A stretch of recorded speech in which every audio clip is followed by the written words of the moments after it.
Their empire died with Slaaneish's birth. The new fourth chaos god. She who thirsts. I mean, she is a baddie though. Like, we can't even deny it. The god. Hey guys, welcome back. Today we are finally learning what Warhammer 40k is really about. Probably should have started with this one, but this is What is Warhammer 40,000 Timeline of 40k Lore by Bricky. In the grim darkness of the 41st millennium exists the Empire of Man, a backwards carcass of an empire comprised of many devoted forces, gigantic robot knights, religious machine cultists, and incredibly heavily armored women, most likely with sweltering abs. And one must know what those abs taste like. Yum! Muscle mommy!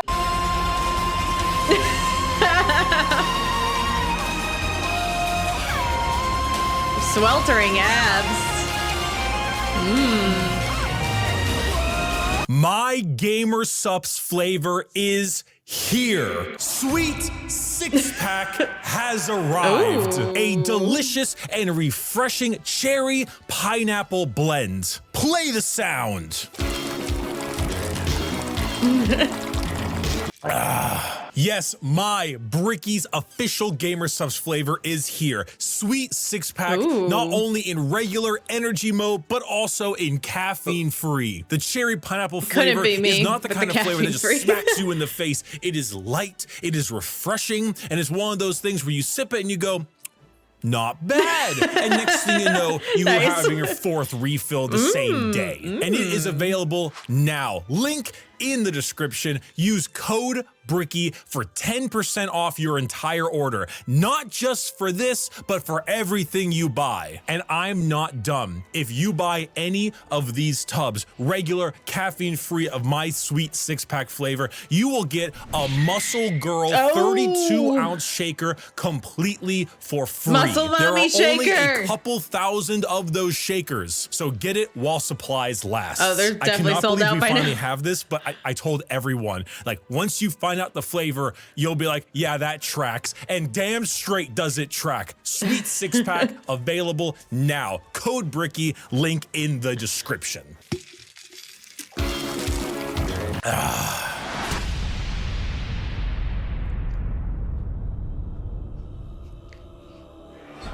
Oh yeah. The age of knowledge and enlightenment has ended. It's fucking over. The age of darkness has begun. Yes! Roughly 60 million years ago, there existed aliens. Aliens! And these aliens lived short, painful lives. They belonged to— Oh, so this is like before the humans then, isn't it? Radiation-stricken— We're going way back in this timeline. —worlds and often died of various cancers before the age of 30. These aliens, the Necron tier, looked up to the stars and found extreme beings of real power. Beings with the ability to create life. The Old Ones of the galaxy. They asked these Old Ones for help. Please cure us of our ailments. To which the Old Ones said, piss off. So the Necron tier gathered together and did the Old Ones are like the old gods then, I guess, right? The sensible thing. They declared war upon these old beings and were promptly beaten into the dirt back to their short, painful lives. In the world of Warhammer, there is a hell. This hell is not like you and I know it. It's more of an afterlife, a place where dead souls end up. This place has many names: the Empyrean, the Sea of Souls, the Immaterium, and the Ether. But mostly, we just call it the Warp. While you and I know of hell as a place of horrors and punishment, the Warp isn't really that. Not in the beginning. It's energy. But the kind of energy formed from thought and soul, psychic energy, where the dead souls of people end up in a place that is impossible to understand. No laws of reality exist. Like, time is merely a suggestion, and it is not something that can be braved easily. The Warp would be like sailing the ocean in a pirate movie. To jump from your ship would be certain death. To stay in the sea for too long on your boat could drive a man mad. And There are many dangerous things lurking in those depths. Yet, the sea is not evil. It simply is. Mostly. There are more malevolent beings in those waters, areas that you do not sail towards. This would be known as the realm of chaos. Ooh, and this is in the warp too, right? Chaos exists in the warp as a special area led by 3 chaos gods. Khorne. God of combat, murder, and slaughter, with a pile of skulls taken in his name. Tzeentch. Yes, I know of Khorne from Total Warhammer 3 because I keep getting beat down by the bloodletters of Khorne. And I just got Rogue Trader, and I wonder if Khorne is gonna like show up in that game too. God of change, mystery, and deceit. A confusing paradox of lies, schemes, and sorceries. And Nurgle, God of rot, pestilence, and Genshin Impact. Oh shit, Nurgle is a Genshin Impact player. I wonder if he plays other gacha games too. All things rot in the end, and Grandfather Nurgle is waiting for you with open arms. These gods ruled their respective realm in the warp, sending their many followers against each other in the great game to be the most powerful of all the gods. So the warp exists. Hell is real, parallel to our galaxy, with the realm of chaos and its gods fighting for control. But there are also gods of real space, gods of the normal world too. They're called Catan, and they eat stars. Yummy. The war in heaven. Stays in heaven because he too. So the warp is like hell, and I think people in Warhammer 40k also use the warp to travel to different galaxies in planets, right? So that's their like main source of transportation. But it's like funny that like their source of transportation is also hell, because I think that is how it is in real life too, because I like literally hate the airport. I hate like trains. Like driving in traffic sucks. And if you think about it, when you're like driving in traffic, or if you're at an airport, like, is time real? Like, does it really exist? Like, it could be different things. You could be waiting there for like 6 hours. So I mean, I think the warp is a really good analogy for like travel in general. Lives in fear of what he's created. These star gods saw the plight of our poor Necron tier and how the old ones cast them aside and said, you know what? You guys want immortality? Oh, we will make it happen. We are the gods of the tangible, of real space. We can give you a cure. So then they ate all their souls. Yay! And turned them into robotic automaton, feasting on their souls and leaving a hollow shell of an intelligence left that is technically immortal. With the power of an entire species' souls, they turned their new robotic slaves on the old ones and hunted them to extinction. The Necron tier, now the soulless, undying Necrons, got their wish at the price of their souls. But we can count the number of kind gods on an amputated hand.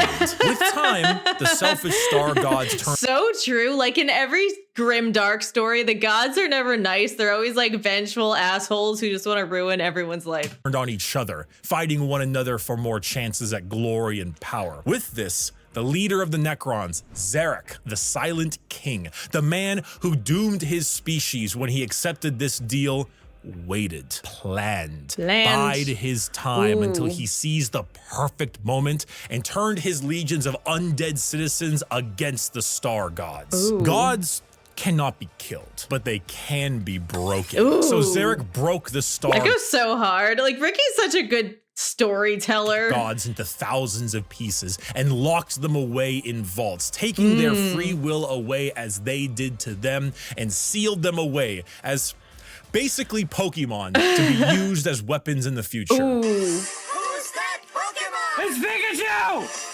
It's the Void Dragon. Zarek then, with his perfect memory, exiled himself for his sins, flying out to the darkness between galaxies to atone for what he had done. This entire situation, the genocide of the Old Ones and the rebellion of Zarek, will go down in history as the War in Heaven. It is the most brutal war the galaxy has ever seen and ever will see. This was a conflict that took an entire galaxy-spanning species and pitted them against gods gods that ate stars. Yikes. The Necrons, rather crippled from, you know, the war in heaven, decide to go to sleep in gigantic tomb worlds on various planets until the upstart species of the galaxy died out. And I like how they're just like, I'm just gonna go to sleep until they're dead and gone. Like, they just dipped the out. So turns out, when you have a war that lasts tens, hundreds of thousands of years and involves the genociding of multiple species, the old ones of the galaxy, and the consumption of souls from an entire race, the warp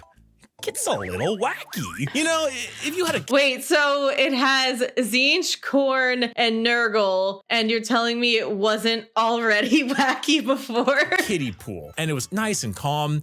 Khorne is over there splashing about, so you don't really go in that direction. Nurgle has explosive diarrhea, so you don't really go in that direction either. God, you can still kind of get in the pool. The pool no, is still you can't. fine. Do not get in that pool. Turns out, when you add a couple trillion souls to that kiddie pool, it'll make the waves a little more turbulent. And turns out, a lot of them like to pick a side: Nurgle, Tzeentch, or Khorne. Ooh, so the once calmer warp, the once relaxing kiddie pool, has now been bloated. A million years of war will certainly make Khorne, god of murder and slaughter, more powerful. A million years of war will probably make Tzeentch, god of deception and change, a little more powerful. And good God, a million years of war will make Nurgle, god of decay, just the tiniest bit more powerful. Now entering that kiddie pool is no longer fun, it's dangerous. The warp is now a problem. Hell is resembling hell a lot closer to what we imagined it originally. The Sea of Souls and the Realm of Chaos are now intertwined. So who else to brave the galaxy than a species that won't need to deal with that? Oh yeah, not dealing with any thing. Eldar are space elves. They have a lot of the traits that you probably think of when you think of elves: tall, slender, pointy ears, a bit more androgynous. This one looks just like Loki. Looking, no matter what DeviantArt will tell you. And what? Stronger on the emotional side. The old ones, as I mentioned. Yeah, elves are known to be like emotional, but I think it's because they've been through so many like wars and have seen so much death. Could create life. And when they were getting, you know, absolutely bodied by the Catan and the Necrons, they made some new races to try to help them. One of them was the Eldar. It didn't save them, but they're here now anyway. Oh, and also the orcs, but orcs? They're busy right now. Looks like they're shit up over here.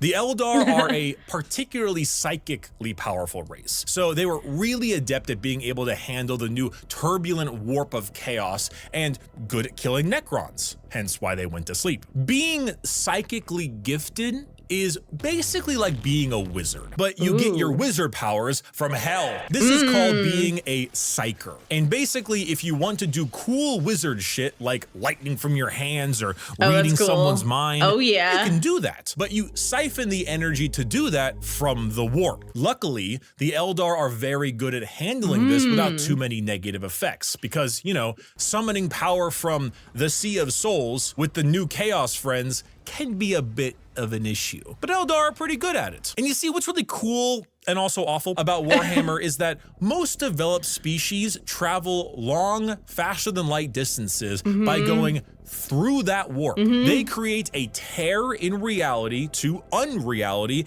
and move through it. Faster than light travel? Cringe. We go through hell itself to deliver your packages. For those of you who play Minecraft, you know how the Nether is like a pocket dimension? So moving 10 spaces in the Nether is actually moving something like 1,000 in the real world. That's basically what warp travel is. Just much like in the Nether, there are a lot of things that want to kill you. The Eldar found a— I mean, this is sounding like an analogy for like any kind of travel in America. Seriously, I'd rather go through the warp than any airport right now. to do so in between realities. Not regular reality, not the warp, something else. A purgatory of sorts, a fabricated psychic realm that allowed them to travel without fearing the negative effects of the warp. The Eldar were the perfect fit for the new galaxy, and they took it with open arms and pointy ears. The empire of the Eldar spread everywhere, and it spread all the way until now. the 21st century. That's right, while you were watching NPC streams on TikTok. Oh my god, I remember that. I've watched some of them. The space elves were ruling the galaxy, and they did so for quite a long period of time. You're telling me if I didn't spend so much time on TikTok that I could rule the galaxy, Bricky? The 21st century came and went. Humanity grew and grew, all under the nose of their elf overlords. At this time, humans advanced, your classic sci-fi style way. We began to expand, colonize our solar system, terraformed our planets, created new and more powerful machines and starships. Nice. The Age of Terra, also known as Earth, but we call it Terra here, was here. And existed between— Yeah, I heard on TikTok, but I didn't like fact check this, that Terra is Earth in Latin. So I think that's why they named it that. The 21st century all the way until the 15th millennia. Not much is known about this time. Not much needs to be known. Humanity grew up, sought the stars. It's classic. Then came the years between 15,000 and 25,000. The Age of Technology, or to some, the Dark Age of Technology. This is when humanity— Sometimes I feel like now is the Dark Age of technology. Reached a new apex of technological understanding. When you think of sci-fi, there's a lot of things you can think of. Star Trek, maybe Star Wars style. You can go cyberpunk dystopian. The Age of Technology— So this is what surprised me about Warhammer 40k is when I started to learn about 40k after coming from fantasy, I thought it was gonna just be like Star Wars or Cyberpunk 2077, but I find it so much more interesting than either of those two. Like, I'm not a huge Star Wars fan and was kind of like lukewarm on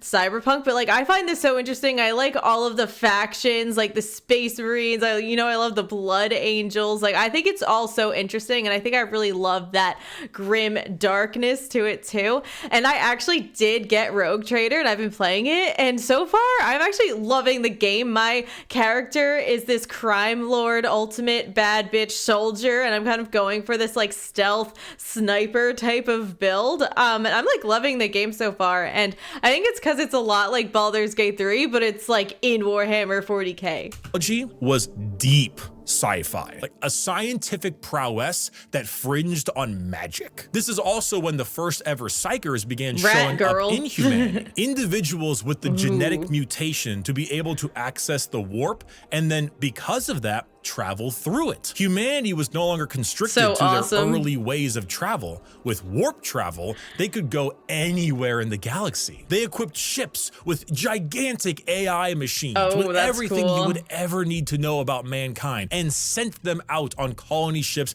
to expand their influence. I know, if mankind had the ability to use the warp, you think like not everyone wouldn't be using it in 2 seconds. You'll never see it coming. Across the galaxy. This was truly the golden age of humanity. And with every golden age, there is a fall. While the new human upstarts of the galaxy were reaching new levels of technology and prowess, the Eldar were engaging in Debauchery!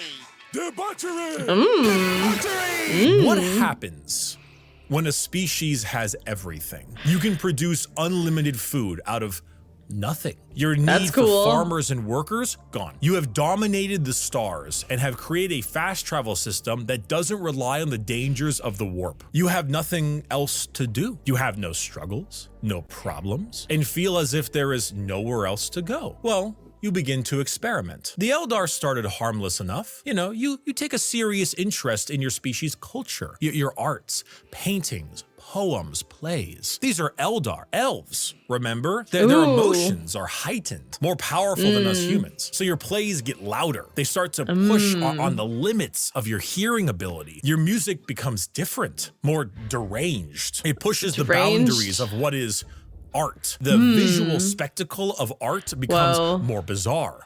Sounds like it's a very trippy time. More delusional, more eccentric. And let's not forget a very important sense. touch. Pornography is one thing.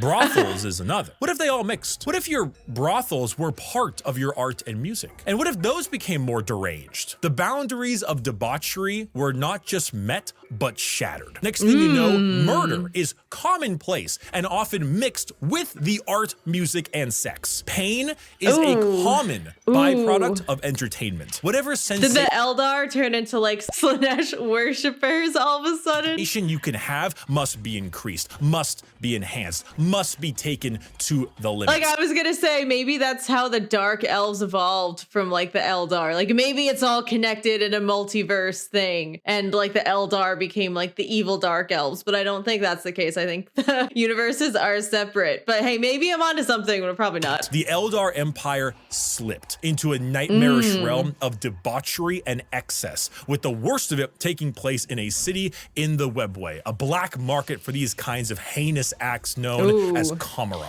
Some Eldar saw the writing on the wall, saw what was happening to their species and how far they had slipped. So they boarded continent-sized starships called craft worlds and left their empire. They were like, fuck this shit, and just dipped out. Seeking a more enlightened, calmer existence among their peers. Some, those in Kamara, pushed it to even greater heights, relishing the pain and torment they inflicted on those around them. All during this, the warp, the yin to the yang of the world, was fed by these emotions, by the psychic power of the Eldar, by the souls taken in these depraved acts on a galactic scale. And just like that, Eldar ended. Slaanesh, the fourth chaos god, was birthed into existence and consumed the souls of 90% of the Eldar population. Oh shit, was I like kind of right though? Those that fled were spared the worst of it, and those in the Webway and Kamara were able to stave off the pull of Slaanesh so long as they continued to commit horrid acts of torture and violence. But for the majority of the Eldar, their empire died with Slaanesh's birth. The new fourth chaos god, she who thirsts. I mean, she is a baddie though. Like we can't even deny it. The god of unspeakable excess of pleasure, pain, hedonism, and perfection had been born. With the fall of the Eldar Empire came the ruin of humanity. Slaanesh's birth sent storms in the warp across the galaxy, making travel between star systems impossible. Coupled with a huge classic AI rebellion, as a staple in these sci-fi settings, humanity began to suffer the AI Age rebellion. of Strife. Now, planets that relied on intergalactic travel were completely cut off. Long-range messages, normally sent through the warp, were snuffed out. If you were a planet that was great at mining stuff, but couldn't get food, well, you know that movie about the rugby players in the mountains? And because of these insane warp storms and fluctuations, psykers began to appear among the human population a bit more often. Now, this initially had them hunted down as witches, because that's pretty common in this setting, but some deemed it right to protect them. Unfortunately for those people, psykers, because they open a gateway to the warp, don't really know how to use their powers well, and they kind of attract demons who then force their way through the psyker as a conduit of sorts and begin to slaughter the population of your planet. The Age of Strife was a catastrophic period of time for humanity and set back their progress tenfold over the not one, not two, but 5,000 year period. During this time, the age of humanity that we know began to form. Worlds equipped with large mechs for agriculture began to equip them with weapons to defend from alien and demonic invaders. Over 5,000 years, this became a custom and tradition, dubbing them as night worlds, a feudal society of honor-bound knights in gigantic robots that uphold the chivalric code to defend their worlds and honor. A group of individuals on Mars, after radioactively bombing their planet to become inhospitable to human life, ran their entire lives underground on the few life support systems keeping them alive. Those technicians who could work on the machines and keep them operational were revered, and over 5,000 years went from skilled members of society to full-blown priests. The cult Mechanicus, or tech priests of Mars, formed in the ashes of the Red Planet with a religious fervor and doctrine on the cult of the machine god. And on Earth— Are these the same cult Mechanicus that are actual heretics, but everyone needs them for their guns to work and they still need to pray to the guns to make them work, so they kind of like don't care that they're heretics? Are those like the same people? Or Terra. Techno-barbarian tribes waged war across the planet in a Mad Max style of blood and gore. Techno-barbarians. Damn, I've never seen like that combination. He looks so awesome though. Until finally, a mysterious man who lived in the shadows of Terra for millennia finally revealed himself to the populace. His name was the Emperor. He deemed himself the Emperor of mankind. Where did he come from? I don't know. Why is he 10 feet tall and the most powerful psyker of all of mankind? Because he's the ultimate Chad. I know. You don't need to ask me. I don't know. Why is he basically immortal? I don't know. Where'd Cotton Eye Joe go? Who knows? But he's here. That's the question. And he isn't happy with all of you ripping up Terra. So he began the Unification Wars, where he and a very early version of the famous Space Marines, the Thunder Warriors, reunited Terra under a single banner.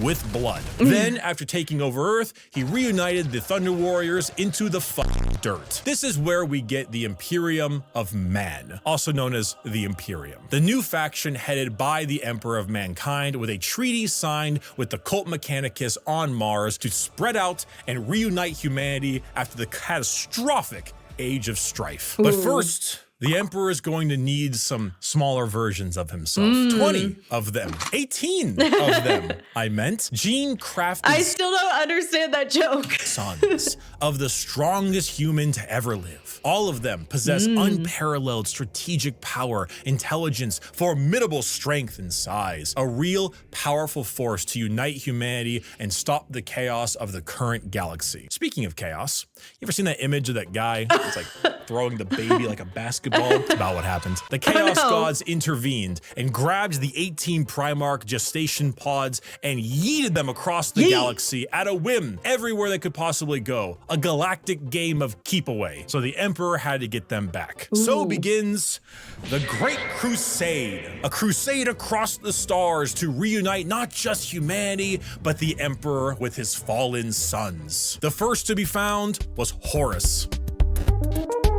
One of the strongest and most noble sons. The Emperor carried with him a legion of newly crafted warriors with genetic material made from their Primarch father. These are the newly made Space Marines. For Horus, his were the Luna Wolves. And as the Emperor continued on his Great Crusade, he found more and more of his sons, reuniting them with their individual Space Marine legions. Leman Russ, the cunning hunter with the Space Wolves. Rogel Dorn, the Phalanx with the Imperial Fists. Angron, the Barbarian, the very angry with his World Eaters. Fulgrim, the Perfect, with his Emperor's— I like Fulgrim. He's like a very pretty dude. Like, come on. He's just like the ultimate perfect Chad. He's like so smug. Like, I love it. Perfect with his Emperor's children. And Jagatai Khan, the Swift, the Stoic, and his white scars. Those were just some of the 18, and one by one his lost Primarch sons were returned to him, and their Space Marine legions returned to them. The Great Crusade saw humanity once again reconquer the stars, returning worlds of humanity back to the Imperium and killing any and all who stood against their noble crusade. But in the years of the 31st millennia, treachery would break this all apart.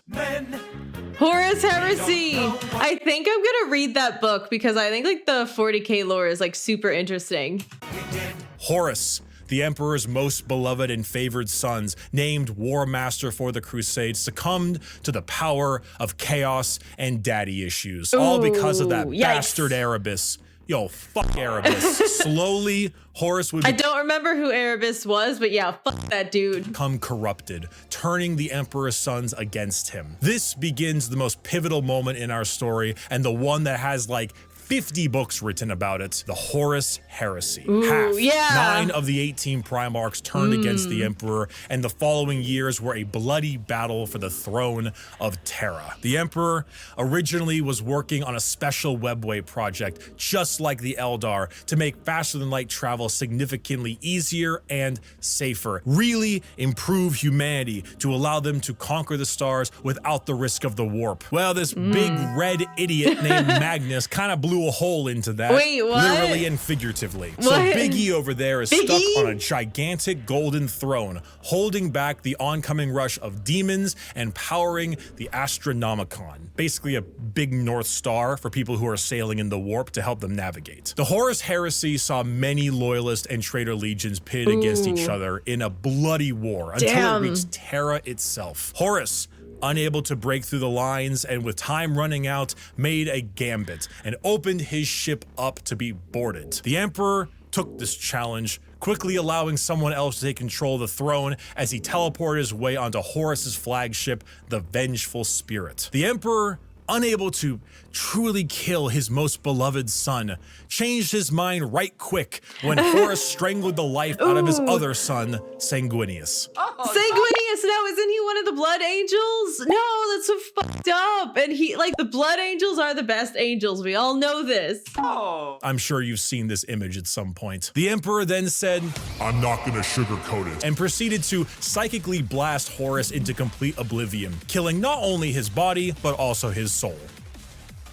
Nice. Fuck yeah. Horribly wounded from this duel, the Emperor is returned to the Golden Throne in order to keep the demons at bay and power the Astronomicon, because without it, humanity would be flying blind. There he sits, slowly dying from his wounds and the strain of powering the Golden Throne. The only thing keeping him alive is feeding upon the souls of 1,000 Psykers every single day. Baby. This was 10,000 years ago. We are now in the 41st millennium, modern day. Warhammer 40,000. Yes. The Emperor remains on his throne. The Imperium is a rotting carcass of an empire, a fascist. So I think the citizens of like the 40K Empire, they don't know that the Empire is like a rotting corpse, right? Or do they? I don't think they know. Just xenophobic cult that worships the Emperor as a deity despite him never wanting to be seen as a god. Over the span of 1 million worlds, the ecclesiarchy, the church of the Emperor, is spread throughout. Inquisitors with unparalleled power root out any sign of heresy or lack of devotion to their god Emperor. The other half of the traitor legions move about as Chaos Space Marines, raiding and pillaging the Imperium, while the loyalist half does their best to keep the Empire alive. All throughout this, they must endure Orc invasions, Eldar trickery, the reawakening of the Necron race, and the Great Devourer, the newest tyrannid threat from the darkness between galaxies that has arrived to feast on their worlds. The theme of Warhammer 40,000 is regression and intolerance. Every major faction of Warhammer has had an empire that spanned the galaxy only to be crushed back to a hollow shell of what they once were due to their own failings. Culture. Doesn't that like just suck so much that it's just like no matter how great you can be, like everything can just get fucked up again because you're a fucking idiot.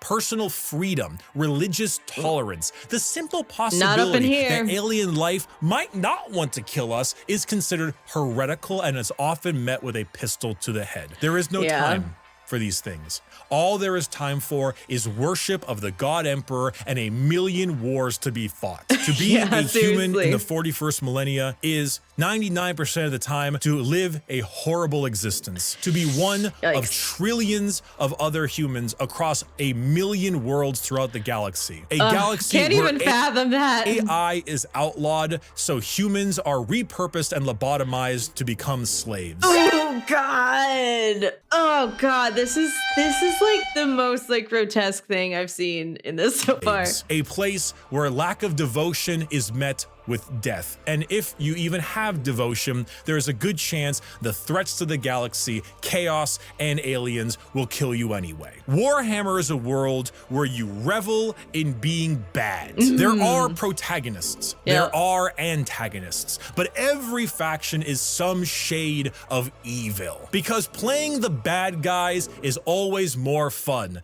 And my friend, you have a selection. So pick up that lasgun soldier. You and the other 3 million men and women in this single deployment on this single world in this single battle will now show them the might of the God Emperor. That weapon in your hands has killed 99% of the alien populations in this galaxy. Unfortunately for you, soldier, you're fighting the final 1%. May the Emperor be with us. Glory to the first man to die, for in the grim darkness of the far future, there is only war. Damn!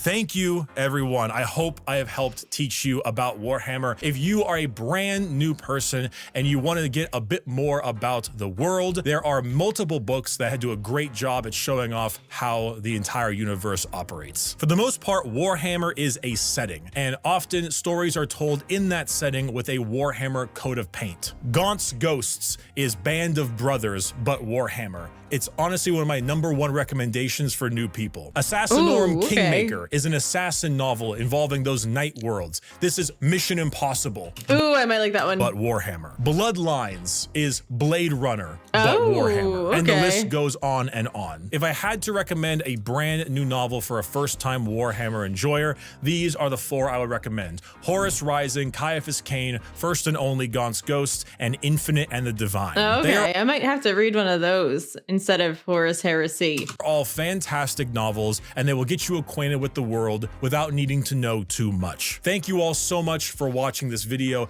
Get yourself a Gamer Subs flavor. Enjoy the new sweet 6-pack. And if you're curious and you want, you know, just a little lord, you can find him in the description as well on my merchandise store, orchid8.com. Thank you for watching, and may the God Emperor be with us. That was so good. And you know what I really like about Warhammer 40K is that there's more of a cohesive story than in fantasy. Like in fantasy, each of the little factions, well, not little factions, each of the factions have their own stories, but I feel like they never really come together. But I like how this world is a lot more cohesive, and it makes me like a lot more interested in like playing like Rogue Trader or Space Marine 2 and like getting into the lore. Thanks so much for watching, guys. I hope you enjoyed it. If you did, please give me a like, comment, and subscribe to help me feed the algorithm gods, and let me know of any other videos you'd like me to react to.